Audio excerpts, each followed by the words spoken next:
Et au cœur de notre émission, dans cette première heure, on va parler des victimes. Est-ce que la justice met au cœur de la chaîne pénale, des décisions judiciaires, les victimes? Et pour en parler, nous sommes avec Florence. Merci d'être avec nous, Florence. Florence, vous êtes la maman de Théo. Et je me souviens comme si c'était hier de notre échange, d'abord sur Europe 1, un échange téléphonique que nous avons eu, où vous avez pris la parole pour nous parler de Théo. Si les auditeurs ont oublié ce qui est arrivé à Théo, écoutons ce sujet de la rédaction d'Europe 1 pour comprendre ce qui s'est passé il y a quelques mois, puisque la semaine prochaine, ceux qui se sont attaqués à Théo seront devant la justice. Alors qu'il rentre de son job étudiant le 31 janvier dernier, une bande d'adolescents se jette sur lui pour lui voler son téléphone portable. Il le projette au sol, le roue de coups et le menace de mort s'il ne leur donne pas son téléphone, ce qu'il finit par faire. Mais ses agresseurs ne s'arrêtent pas là, ils continuent de le passer à tabac pour qu'il donne le code de son smartphone. Ce n'est pas la première fois que Théo a affaire à ces individus, c'est la 3e fois qu'ils croisent leur chemin. Il avait déjà été frappé et menacé en août dernier. Quelques mois plus tard, Théo et sa mère avaient déposé plainte au commissariat. 6 suspects avaient été arrêtés, tous connus pour des faits d'agression verbale ou physique envers des riverains de ce quartier de Lyon. Après cette violente agression, Théo a souffert d'un traumatisme crânien et de douleurs à la mâchoire et au cervical. Lui et son colocataire avaient envisagé de quitter leur logement pour s'éloigner de ce quartier. Lorsque c'est médiatisé, Florence, et merci d'être avec nous, vous avez le courage de prendre la parole pour dire on a besoin d'aide, on n'est pas soutenu. Quelques mois plus tard, 2 mois plus tard, est-ce que vous avez le sentiment d'être soutenu aujourd'hui? Pourquoi vous êtes avec nous dans ce studio? Eh bien, écoutez, à la minute où on est sorti du plateau de CNews, j'ai reçu un SMS d'un des parents d'un des victimes qui devait être avec nous mardi, qui a reçu ce matin un courrier pour dire que l'affaire était classée pour son fils. Donc, je pense que la justice nous a enfin répondu à nos courriers. Comment va Théo aujourd'hui, Florence? Il va très mal. Il est sous médicaments. Voilà. Donc là, il a vu un psychiatre pour évaluer la molécule qu'il avait besoin pour pouvoir passer ce cap. Il s'est présenté au partiel. On verra. Il y a des rattrapages au mois de juin où il repiquera une année, où il prendra une année sabbatique. Il ira peut-être en vacances, je ne sais pas. Il va... Concrètement, franchement, je pense qu'il se sent tellement abandonné. Pourtant, il m'avait dit, maman, on doit être un exemple. Et on n'est pas un exemple, en fait. On n'est qu'un numéro. Là, je suis désolée, je vous réponds sur le... Franchement, on m'a coupé le souffle.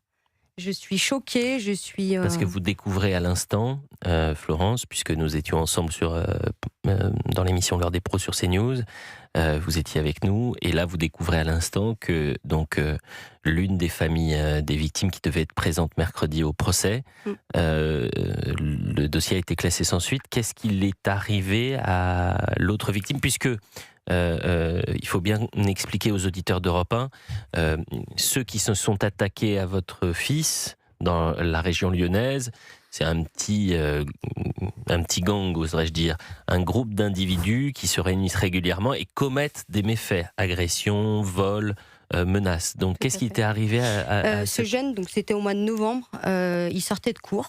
Voilà, c'est un jeune qui est dans une école anglaise à Lyon 7e, pas loin de la mairie, juste en face de la mairie, il n'y a sûrement pas de caméra, qui descendait au métro. Ils lui ont demandé son téléphone, parce qu'ils ont vu qu'il y avait le téléphone. Il a dit non, j'ai pas de téléphone. Et il les a suivis, et là, ils l'ont tabassé. En fait, il n'a pas senti le danger. Il s'est dit, ils voulaient le téléphone, mais ils sont peut-être pas méchants. Ils l'ont fait monter sa trottinette, ils l'ont emmené avec eux un petit peu plus loin dans un parc, et ils l'ont tabassé. Voilà. Donc, si je ne me trompe pas, je crois qu'il a eu 3 jours d'ITT.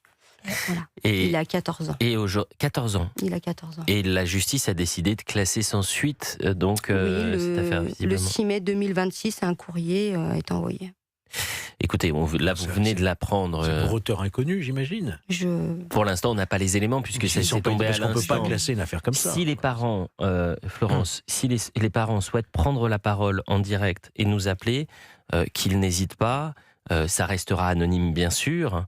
c'est-à-dire que je ne donnerai pas leur nom, etc. Mais s'ils veulent prendre la parole, cette émission, elle est faite pour vous. Bah, ils écoutent, oui. D'accord. Écoutez, vous leur envoyez un texto et comme ça, on peut parler directement avec eux, qu'ils n'hésitent pas à nous appeler. Je le dis, cette émission, c'est la vôtre. Quand je dis la vôtre, c'est l'émission pour les auditeurs, par les auditeurs. Et cette émission aussi, on va la faire pour les victimes. Stanislas Godon est avec nous. Vous êtes secrétaire national d'un syndicat de police, le syndicat Alliance. Et souvent, on parle de la puissance aujourd'hui de la police avec peu de moyens, peu de bras. Mais vous êtes un dernier rempart dans une société qui s'effrite et qui s'effondre. Et il y a ce décalage-là avec une justice qui ne répond pas, parfois, avec la même célérité et avec la même exigence que vous avez au quotidien, Stanislas Godon. Oui, ce qu'il faut bien comprendre, c'est qu'on est dans un contexte de l'ultra-violence à tous les niveaux, avec notamment une part des mineurs qui est extrêmement importante, que ce soit les violences sur cadre familial, les violences sexuelles, le trafic de stupéfiants. Et en fait, nous, sur le terrain, on s'épuise, alors que, franchement, on est en sous-dotation aussi à tous les étages. On manque 2500 OPJ, il y a 2 millions de procédures qui sont en souffrance, alors qu'il y en a 4 300 000 qui arrivent chaque année au parquet. C'est pour vous dire l'étendue de la tâche. Et nous, en fait, on apporte des éléments matériels, moraux, et puis, en fait, c'est l'opportunité du parquet, parce que c'est comme ça que le droit est fait. C'est le parquet qui qualifie et qui a l'opportunité des poursuites ou pas. Et l'exemple là qui a été évoqué est un exemple notamment très très important qui mérite d'être expertisé. C'est l'histoire des classements sans suite. Parce qu'il va falloir quand même qu'un jour on explique dans ce pays pourquoi de 4 300 000 procédures qui arrivent dans les parquets, on a seulement 540 000 condamnations, notamment sur la partie délictuelle. Donc il y a quelque chose qui dysfonctionne aussi à ce niveau-là dans le traitement. Et on peut pas mettre toujours la faute sur les policiers. Je tiens à le dire aussi aujourd'hui, parce que souvent on entend cette petite musique que fait la police. La police, d'abord, elle accueille les victimes. Je rappelle qu'en droit, la victime n'existe pas. Elle n'existe pas dans le code pénal, ça tout le monde ne le sait pas. Et j'espère qu'un jour, il y aura vraiment un statut de la victime avec des droits qui lui seront octroyés, des droits importants, parce qu'elle doit être au cœur, notamment de la procédure pénale et de la procédure judiciaire. Quand est-ce qu'on va s'occuper des victimes quand on parle de justice? Quand je vous dis justice, que répondez-vous? On pose la question au 01 80 20 39 21. On revient dans quelques instants. Mais je le disais, cette émission, c'est aussi la vôtre, Florence. Et quand je dis la vôtre, ce sont ces Français que l'on n'entend pas, ces Français honnêtes, ces Français du quotidien qui sont parfois confrontés malheureusement à cette ultra-violence, et ça a été le cas de votre fils. Pour l'auditeur qui nous rejoint à 11h18, parlez-nous un peu de Théo, votre fils, et racontez-nous ce qui lui est arrivé. Écoutez, mon fils, il a 20 ans depuis le mois de mars. C'est un jeune homme qui est passionné par le sport, qui rêve d'être peut-être à votre place un jour pour être derrière le micro et dire allez Paris alors qu'il est pour l'OL. Voilà, par exemple, tout simplement.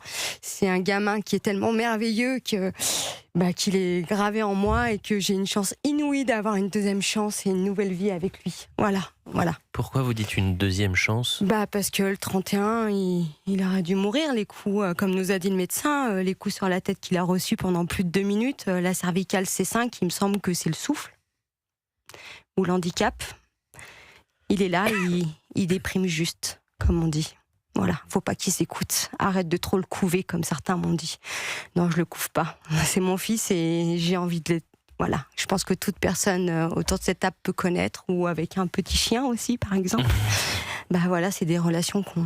Voilà, j'en ai qu'un et j'ai promis de le protéger. Je suis là pour dire aux parents des agresseurs, écoutez, vous avez pas su, mais maintenant je vous préviens, et moi je vous en veux pas, parce que je pense que c'est général, en fait. C'est aujourd'hui, en tant que parent, c'est dur. On a tous eu des moments. Moi, j'ai eu mon bébé dans mon ventre où j'ai été toute seule pendant 6 ans parce que je m'étais séparée de son papa.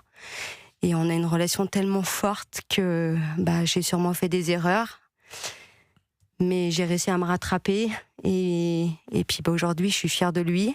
Et je pense que chaque parent doit regarder son enfant et dire qu'est-ce que je veux pour lui plus tard.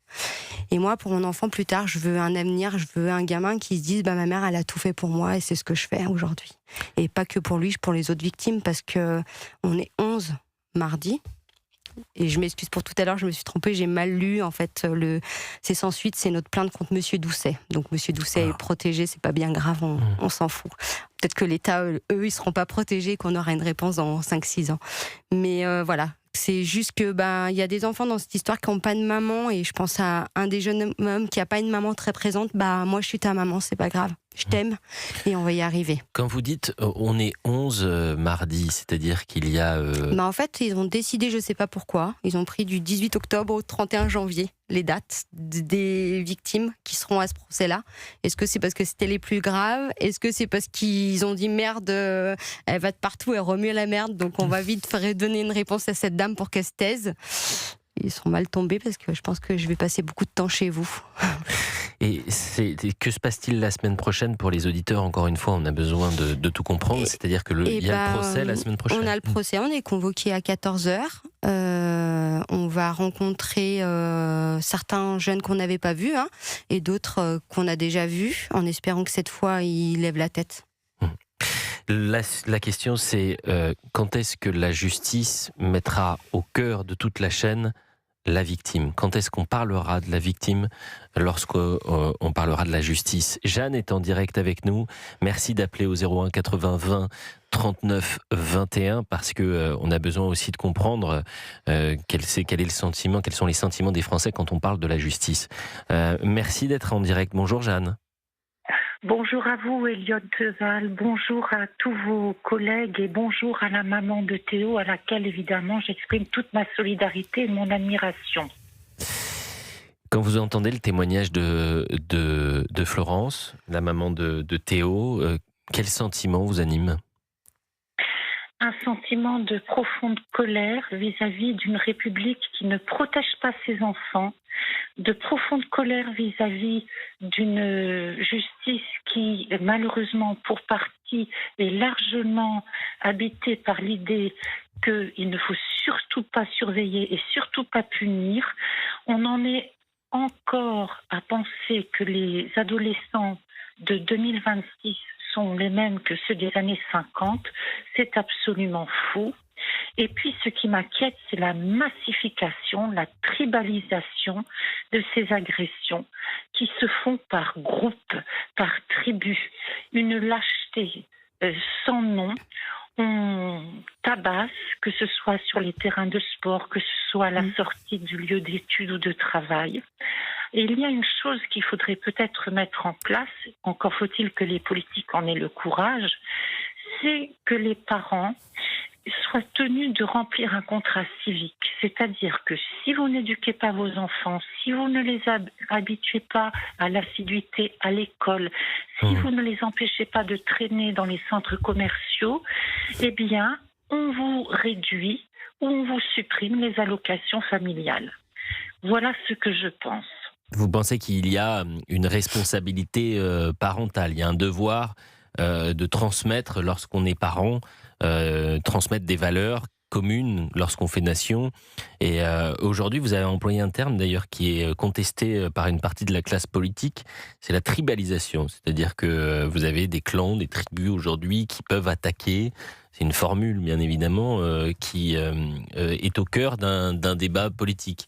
J'ai vu Alexis Corbière, par exemple, pour ne citer que lui, contester la formule employée, tribalisation, par Jordan Bardella il y a 48 heures. Nous sommes en direct et je vous remercie, Jeanne, avec Alexis. Et c'est grâce à Florence que nous sommes en direct avec Alexis. Alexis est le papa d'un garçon qui a été agressé par la même bande qui a agressé Théo. Bonjour Alexis. Bonjour. Merci d'être en direct avec nous pour Elliot Deval et vous sur Europe 1. Est-ce que vous pouvez nous raconter l'histoire de votre fils, Alexis ?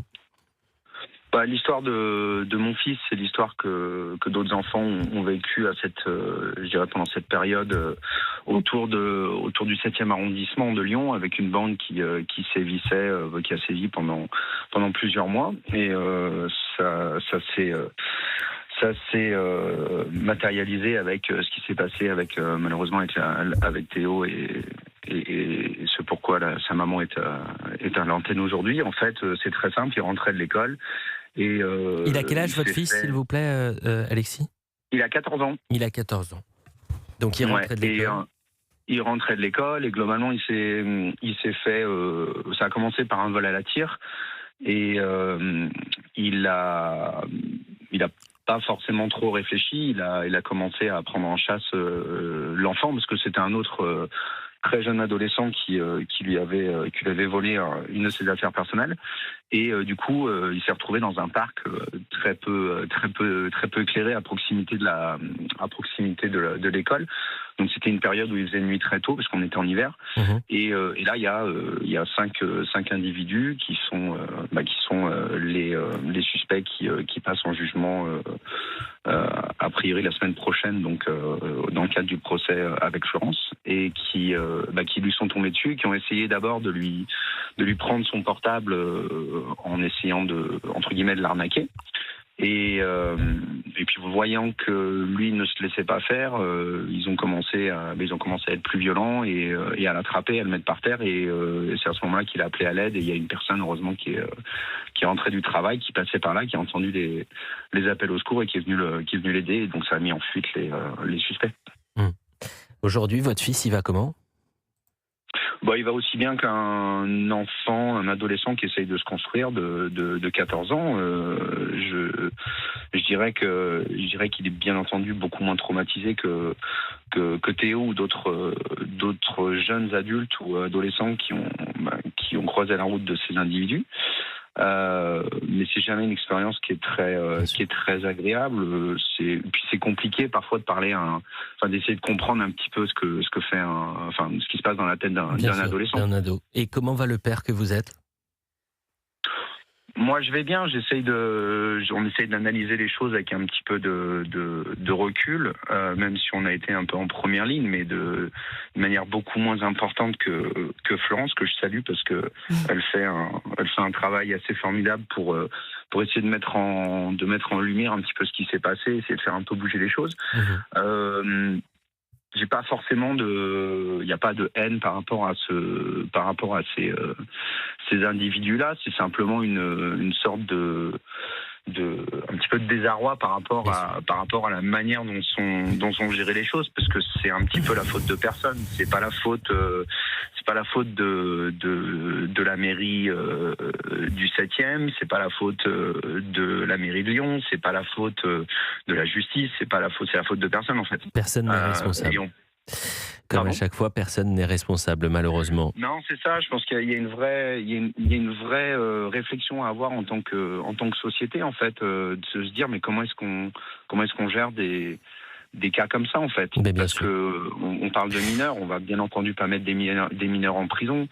C'est pas écoutez, cette question, vous savez, la minorité, l'excuse de minorité, quand vous avez entre 15 et 18 ans et que vous tabassez à mort des garçons de votre âge ou plus jeunes, et donc que vous avez finalement, faut être aussi parfois responsable de ces actes. C'était une question qui mérite d'être posée sur la responsabilité des individus qui sont mineurs aux yeux de la loi, mais qui ont une certaine maturité pour tabasser, lyncher et parfois battre à mort des garçons des filles qui n'ont rien demandé et qui commettent des crimes ou des délits. Aujourd'hui, dans le narcotrafic, ce qui est terrifiant d'ailleurs, c'est qu'on en parlera peut-être tout à l'heure, vous avez des narcotrafiquants qui vont employer des mineurs qui n'auront plus peur de tuer ou d'utiliser des armes lourdes. Donc, en fait, vous avez quel âge, Alexis ? Moi, j'ai 47 ans. Vous avez 47 ans, mais le mineur que vous étiez il y a 20 ans n'est pas le même que le mineur d'aujourd'hui. Et c'est aussi toute la question, la société qui évolue. Je vous remercie, cher Alexis, de nous avoir répondu au 01 80 20 39 21. 11h30, on continue d'en parler. N'hésitez pas à réagir. Et on sera toujours avec Stanislas Godon et Florence. C'est vrai que c'est au cœur de notre émission, la notion d'abandon.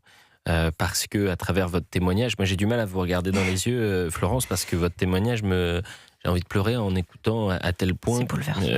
C'est bouleversant. Et c'est bouleversant, c'est en même temps rageant, parce qu'on a envie de se dire, mais quand est-ce qu'on va pouvoir être au plus près des victimes ? Mais c'est général, je vais vous donner un exemple. Hier, j'ai une amie qui m'envoie un message et qui me dit mon mari, on lui a volé son camion. Je veux, mais non, tu te fiches de moi. Ce monsieur artisan qui galère, vous savez comment ça se passe, les clients ne payent pas les factures, il va à la gendarmerie, il se présente. Je suis désolée. Le gendarme dit, il le regarde, il est un petit peu teinté, donc il n'avait pas la couleur qu'il fallait. Il lui dit, non, mais c'est bon, on va pas prendre... Il fait, non, mais on m'a volé mon camion avec tous mes outils. Je fais comment pour aller bosser, moi? Ils sont rentrés dans ma résidence, il y a des caméras, et ils ont tout pété, ils sont partis avec. Et ben, il n'a pas de camion. Ils vont chercher les caméras, mais quand? Parce que ils ont pas. C'est pas l'urgence du moment, je pense. Il me semble. Alors c'est peut-être pas forcément l'urgence du moment, mais je sais que puis ils n'ont pas les moyens, plein de choses. Juste, je vais pas me faire et Stanislas et Godon est là pour vous en parler, mais je suis pas sûr que la couleur de peau d'une victime soit une référence d'intervention ou non, un élément d'intervention ou non des forces de l'ordre. Mais le racisme dans la police ou dans la gendarmerie, peut-être que le syndicat que vous êtes, Alliance, peut en parler, bien évidemment, Stanislas. Alors, il ne peut pas exister de racisme systémique, d'abord parce qu'il serait sévèrement à la fois condamné pénalement et condamné administrativement. Parce que nous, en fait, on a la double casquette des condamnations, plus après la carrière. C'est dommage que mon fils soit pas là, il aurait plein de choses à vous raconter, alors. Et en fait, non, parce que sinon, ça voudrait dire que ce serait un procès d'intention sur un système où mes collègues déjà accueillent l'ensemble des victimes, je les mets pas tous recueillent les plaintes. Ça arrive. Poursuivent des enquêtes parfois en sacrifiant notamment leur famille, il ne faut pas l'oublier, parce que le temps de l'enquête, c'est pas le temps médiatique, croyez-moi. Et quand parfois il faut trouver des personnes, les interpeller, regarder des vidéos, les extraire, parce que si vous faites une faute en matière de droit, tout à l'heure on parlait des classements sans suite, si vous faites une faute en matière de procédure, je peux vous garantir qu'après c'est la nullité, et après c'est le circuit des nullités. Et donc ce qui fait qu'après, ça diminue, ça dégonfle effectivement cette procédure, au risque d'avoir des qualifications qui ne sont pas à la hauteur du préjudice des victimes. C'était peut-être qu'un ressenti, mais en tout cas, il l'a ressenti comme ça. Et nous, avec mon fils Théo, quand on était au commissariat, on a eu des termes qu'on a entendus qui nous ont déplu envers les agresseurs par rapport à ça. Voilà. Ça peut arriver. Je ne généralise pas parce que je remercierai jamais assez les policiers de Lyon, tout le boulot qu'ils ont fait. Mais ça arrive, en général, le racisme existe de toute façon de partout. Voilà, il existe dans la société, effectivement, dans tous les pans des métiers. Et croyez-moi, la police est une des institutions les plus contrôlées au monde. Parce que je ne connais pas de métier qui a 4 organismes pour les contrôler, notamment. Et je rappelle ici quand même que ça c'est important. On souvent fait des procès d'intention à notamment l'inspection générale de la police nationale. Elle ne travaille pas sous le giron des policiers. Quand elle fait notamment du traitement des affaires judiciaires, elle travaille sous l'autorité de qui? Du parquet et notamment de la justice. D'accord? C'est important de le rappeler et de rappeler qu'il y a aussi cette indépendance par rapport à nous. Là aussi, dans un contexte où on parle de la justice, c'est important aussi de rappeler le climat dans lequel nous sommes. Je voudrais qu'on revienne à notre question, c'est la justice a-t-elle abandonné les victimes, Alexandre Devecchio, à travers le témoignage de Florence, mais le témoignage de toutes les victimes qu'on peut avoir d'agression, c'est souvent de se dire on se sent abandonné, on est seul face à ce mastodonte administratif et judiciaire. Oui, on a le sentiment depuis des années qu'une partie des juges, au moins, prennent davantage en considération les bourreaux, leur éventuelle réinsertion, qu'effectivement la victime. Et que la société tout entière, parce que derrière la victime, il y a également la société. Moi, je crois que le but de la justice devrait être quand même prioritairement, avant de réinsérer, avant de réhabiliter, ce qui peut être possible dans certains cas, et tant mieux, de protéger la société. Alors, elle le fait plus au nom des libertés individuelles, au nom d'une empathie étrange pour les bourreaux plutôt que les victimes. Je crois que c'est regrettable et qu'il faut vraiment qu'il y ait une révolution à ce niveau-là, changer de paradigme et organiser justement la justice autour des victimes et non des coupables. Georges Fenech. Non, simplement faire remarquer que vous avez raison, Alexandre, c'est toute la société qui doit être interrogée. Si je vous demande, par exemple, est-ce que vous êtes capable, Elliot, de me citer le nom d'une victime de Guy Georges? Je suis incapable. De Michel Fourniret. Incapable. De Paulin, de tous ces tueurs en série. Parce qu'il y a une fascination pour le criminel. Pour le crime. Ouais, on en fait des films, des livres à succès, des séries. Regardez sur Netflix ou Canal+. Mais alors vous me parlez... On est fasciné par... Et la victime, on l'oublie. Juste une chose, vous me parlez d'une période où je pense que ça n'a jamais changé, c'est-à-dire il y a toujours une fascination pour les victimes, c'est-à-dire pour les criminels, pardonnez-moi. Prenons un cas très concret, le 13 novembre, tout le monde connaît l'un des instigateurs. Bien sûr. Rares sont ceux qui pourraient nous donner ne serait-ce que 3 prénoms de victimes. Moi, je peux vous le donner parce que j'ai vous étiez président de la commission d'enquête, mais c'est vrai que... Mais vous avez raison. Mais j'ai l'impression quand même qu'il y a une évolution dans cette situation et dans cette société qui oublie les victimes pour des faits là aussi dramatiques. Je pense par exemple à Dominique Bernard, Samuel Paty, à Arnaud Beltrame. Donc on arrive à retrouver le nom des victimes Parce parfois. qu'il y a aussi un phénomène nouveau, c'est que les mères et les épouses parlent aujourd'hui. Et donc là, c'est un autre sujet, c'est pas le terrorisme, c'est par exemple la maman de Lola, c'est l'épouse Madame Comines, bien sûr, par exemple. Harmonie Comines, voilà. C'est la maman de Matisse. C'est évidemment la maman d'Elias, etc., etc. Stanislas Godon, responsable syndicat Alliance. Juste une chose, parce que vous avez eu un échange sur l'idée ou non d'un racisme systémique dans la police. Il s'avère que je vais vous parler d'expérience et d'expérience sur le terrain, à avoir participé et accompagné pour informer à de nombreuses reprises, plus d'une vingtaine de fois, je dirais, les forces de l'ordre sur le terrain.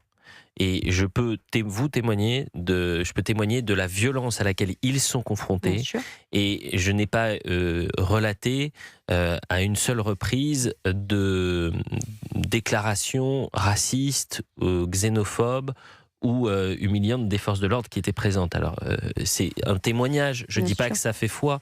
Je dis simplement que c'est un témoignage d'une personne qui est allée sur le terrain une vingtaine de fois au plus près des ressenti. C'est pour ça. Ouais. Non, mais attendez, chacun a le droit d'avoir un ressenti différent. C'est simplement, permettez-moi de vous donner le témoignage que je peux vous apporter, mon témoignage d'intervention sur le terrain pour notamment sur bon nombre de manifestations. Et je sortais de ces heures passées avec les forces de l'ordre à me dire c'est un miracle que ce soit, il n'y en ait pas un des policiers qui ne finissent pas 6 pieds sous terre, tant la violence est importante lorsqu'ils sont sur le terrain. 11h41, Stanislas Godon, oui vous pouvez, excusez-moi, réagir. Juste rappeler quand même qu'on a 18 collègues par jour qui sont blessés sous le fait d'une agression, qu'il y a 17 refus d'obtempérer par jour qui sont perpétrés à l'encontre des policiers, et qu'aujourd'hui, si on ne traite pas notamment la problématique de la délinquance des mineurs, c'est une véritable bombe à retardement. Parce qu'aujourd'hui, ils sont en train de s'aguerrir avec une désinhibition de la violence. Et vous savez, c'est le principe de la roue crantée. Si vous n'apportez pas une réponse, c'est un peu l'idée de César Beccaria qui disait que, en fait, c'était surtout la certitude de la peine qui pouvait combattre les crimes et les délits. Et ben, je crois que tant qu'on n'aura pas résolu ce problème-là, avec le problème de la sous-dotation à tous les niveaux, notamment de la justice, on parle notamment des places pour les établissements pénitentiaires, à la fois pour les mineurs et pour les majeurs, où on explose en fait tous les chiffres. Et ben, je crois qu'on sera à côté, en fait, de la décision et de la réponse de la société. Et ça, vous savez, il y a eu le rapport notamment public du rapport Elias, qui a été terrible dans les dysfonctionnements notamment de la justice et de l'ordre judiciaire en fait concernant les mineurs, et je crois que ça mérite une réponse de la société. Courte pause, vous restez avec nous Florence, vous restez avec nous Stanislas. C'est vrai qu'on vous a peu entendu Alexandre Devecchio et Georges Fenech, voilà, c'est ça. C'est la parole française de cette émission.